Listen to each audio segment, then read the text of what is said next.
Hello, my name is Mr. Casey. Today we're going to be practicing Unit 7, More Than a Game, and talk about how do sports bring people together. Here we go. Today's lesson we'll talk about what kinds of things bring people together. We're going to learn about using chronological order to better understand reading. And yes, I will explain the word chronological. And then we'll practice using context clues to understand words that have multiple meanings, more than one meaning. We'll talk about that towards the end of the lesson, and then we will practice using it. First, let's talk about last week. We read the story The Lotus Seed in Unit 3, page 184. So here are a few very important questions about that story. The one we talked about last week, why did the woman in the story leave her home to start a new life? What was the whole purpose of the story, the reason that she did what she did? War. War is one of the reasons we talked about why people have to leave their homes and start a new life. Next question, why was the lotus seed so important to her? It's the name of the story, and it's part of the entire story, that she carried it with her to her new home. Why is it so important? To remember the emperor who lost his throne. Because of the war and the loss of the emperor, she had to find a new home. And this is part of the story. Next, why was the family so happy when the lotus seed began to grow in their new home? The answer, it's the flower of their country, our country, Vietnam. Okay, so if you read the story, here are the key questions that we talked about last time. So today, we're talking about Unit 7, More Than a Game. So we'll start on page 472 and 473. Here is the picture, More Than a Game, and the question that it asks, how do sports bring people together? Now, not everyone likes to play sports, so do sports bring us together? What do we see in the picture? We see people playing. In the background, we see fire. We see lots of things happening behind the players. So it's more than just the players, more than a game. So how do sports bring people together? One, many people like to play. Not everyone, but many people like to play games like football. Some people like to watch. Okay, it's entertainment for us to watch other people who are very good at playing games or sports. Compete, for us to work against each other, sometimes helps us to grow and be better.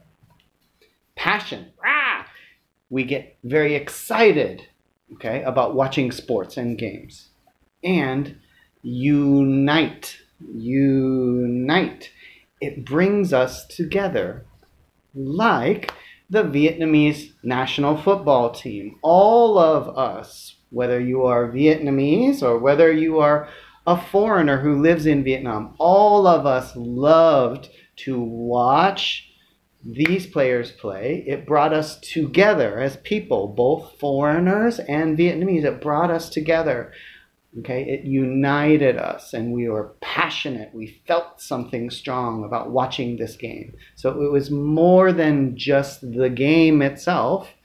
Okay, it brought us all together. So what else brings people together? People, you and me, or you and your friends, our family, our nation, and also our culture. What are the things that unite us or that we have in common? What are the things that bring us together? One, games. We just talked about that. One example is football, okay? Or right now, video games. A lot of you are playing video games online together to help you feel connected or in common with each other. Another one is food. We all love to eat, but we really love to eat together. Okay, it brings us together. Hobbies, things that we like to do, like make music. okay, or listen to music. These are things that bring people together. And stories. Stories bring us together. This is why we tell stories. This is why parents tell stories to children. This is why teachers tell stories to students, because these things bring us together, help us to understand each other, but unite us as people. Okay? There are more things that bring us together, and I'll ask you later to write down your own ideas about that. Okay? Next, reading skills. I told you I would explain this crazy word. Understanding chronological order. So first, let's understand chronological. Let me do that one more time and you repeat. Chronological. Good. Okay. Chronological is the order of events. Okay, so it says here of a record of events starting with the earliest and then following in the order that they occurred. One more time. Chronological. Good. Okay, so when we read narrative nonfiction or fiction, many times, okay, it is to tell the life of a real person or something that really happened. Events are usually told in the order that they happened, or in chronological order. Okay, this happened, then this happened, then this happened, then this happened. So, how does it work? When we read biographies, histories, and other nonfiction or real narratives, a narrative is a story, the chronological order helps us to keep track of events and ideas. Okay? Like other nonfiction, narrative nonfiction may include elements such as facts, statistics, and references to experts and other reliable sources. Some narrative nonfiction is as entertaining as a fictional story. The difference is nonfiction is about real people, places, and events. Nonfiction is real. Fiction is something that we create. Okay.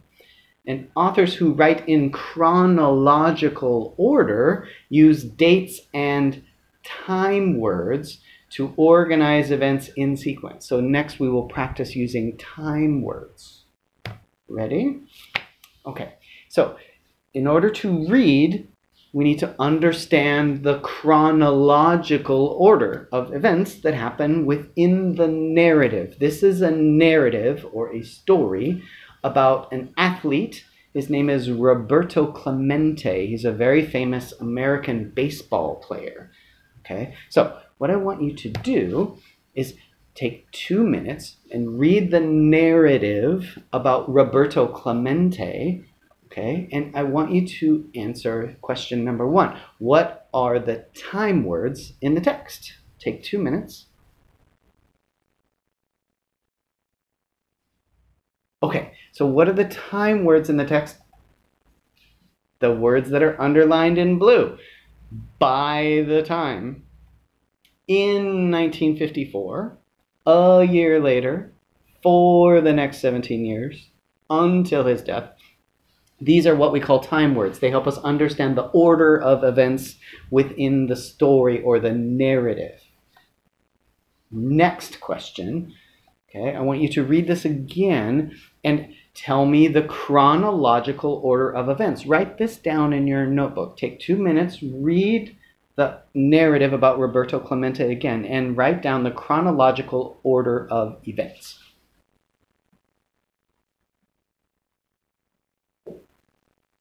Okay, what happened and in what order did it happen? What chronological order? First, Roberto Clemente excelled in many sports. He began playing amateur baseball at 14 years old. He played professional baseball at 18 in Puerto Rico. In 1954, he signed with the Dodgers. 1 year later, he signed with the Pirates. He played for 17 years with the Pirates. He died in 1972. So this is the chronological order of this narrative story about Roberto Clemente. Okay. One more. This is called a sudden quiet. Okay? So I want you to read the passage, list the time words in the passage. You have 2 minutes. Read the passage and list the time words. Ready? So you have on June 10th. Okay. Then we have on his first day. We have after that game. Finally in 1952. And later became a famous sports announcer. Now, take 2 minutes, read this again, and list the events in chronological order.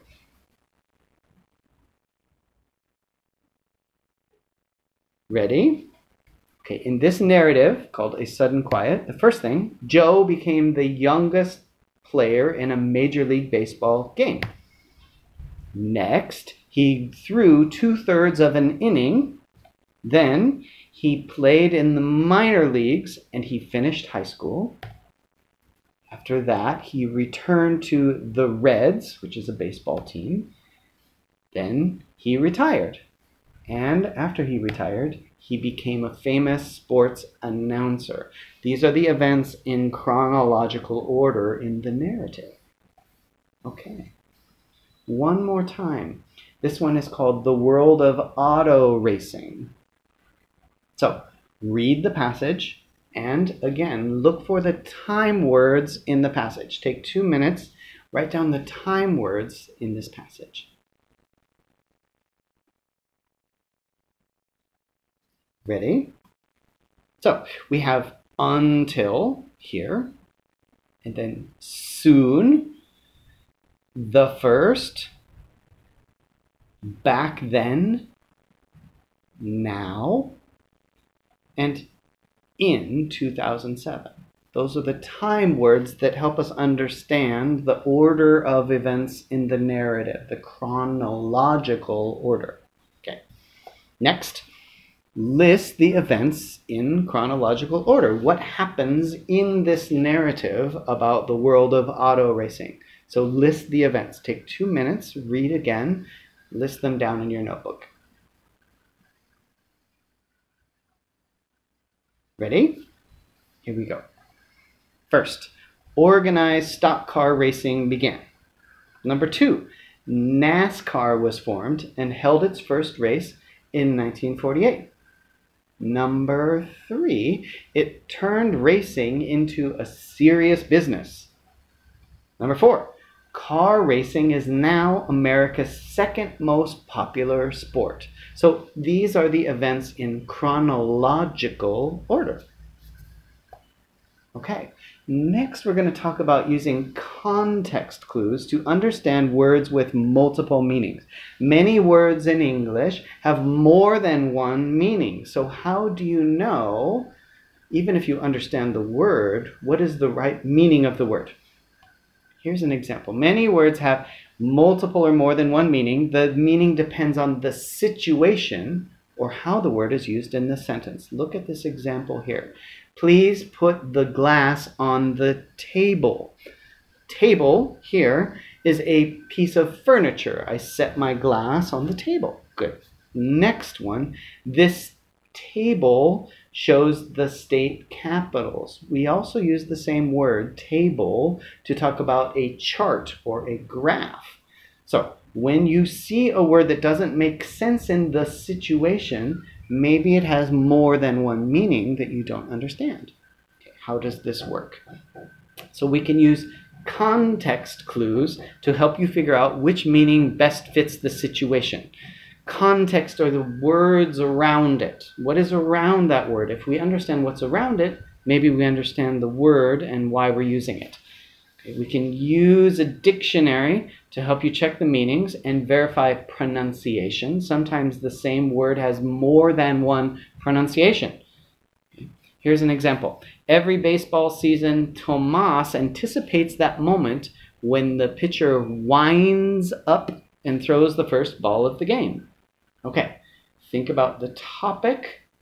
Okay, the topic is baseball. Look in the same sentence for clues. Okay, so we know some of the words, but we maybe don't understand this use of the word winds. Look for clues in the sentences that come before and after, and then check a dictionary to find the meaning that makes the most sense. So, here you see 3 different uses of this word, W-I-N-D. The first 2, wind. Wind is moving air, okay? Wind is also to be short of breath.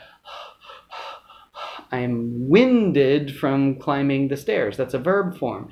Then you see here, this is pronounced differently. It's wind instead of wind. Wind, to turn in circles.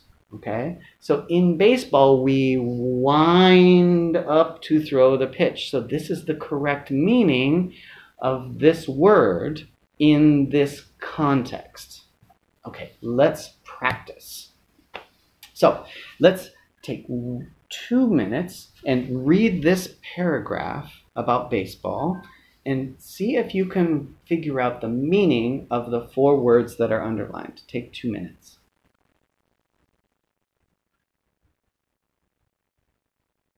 Okay, the first word is roots. This particular meaning in this context means to support or hope for the success of a person or group. Here's a clue here. Okay, I think roots are parts of plants. We also know that's another meaning of the word, but that makes no sense. The topic is baseball, so it can't be about plants. The context says the mother always roots for the same team and hates it when they lose. Roots must mean hoping that a team will win. So the context helps us to understand. Next word, stands.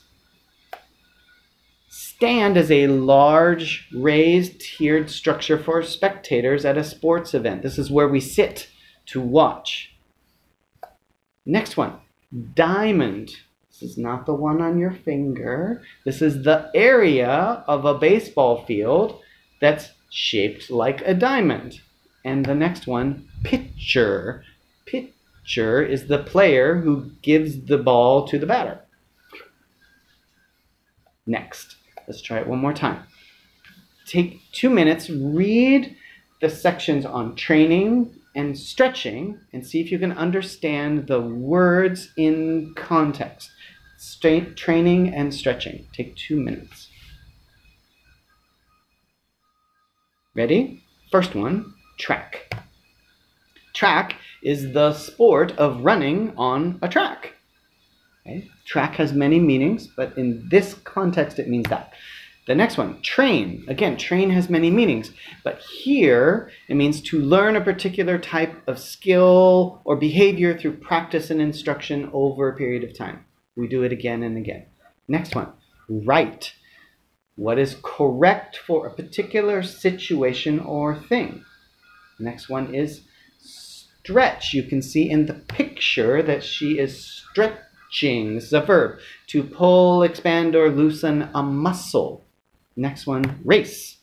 Is a competition between runners, horses, vehicles, boats, motorbikes, whatever you want, to see which is the fastest in covering a course. Next one, right. Okay, this is my right hand. Okay, so this is my right arm, the right side. And the next one, left. Left hand, left side. Okay, now read the sections on tracking and results and see how the context clues change the meaning of the words. Take 2 minutes, write down what you think are the meanings of those 6 words. Here we go. First one, track again. Not the track where we used in training. This one is a verb, to follow and note the course or progress of something. We track our progress. The next one, train again. But this one is a series of railroad cars moved as a unit by a locomotive, like to ride on a train. The next one, left, is what is remaining to be used or dealt with. This is a verb form, okay? Not left hand, left arm. Next one, stretch. Again, not like the picture you see. that stretches the final part of a task. Next one, last. In this case, it's a verb, which means to persist, remain, or endure something. And then last, number 6.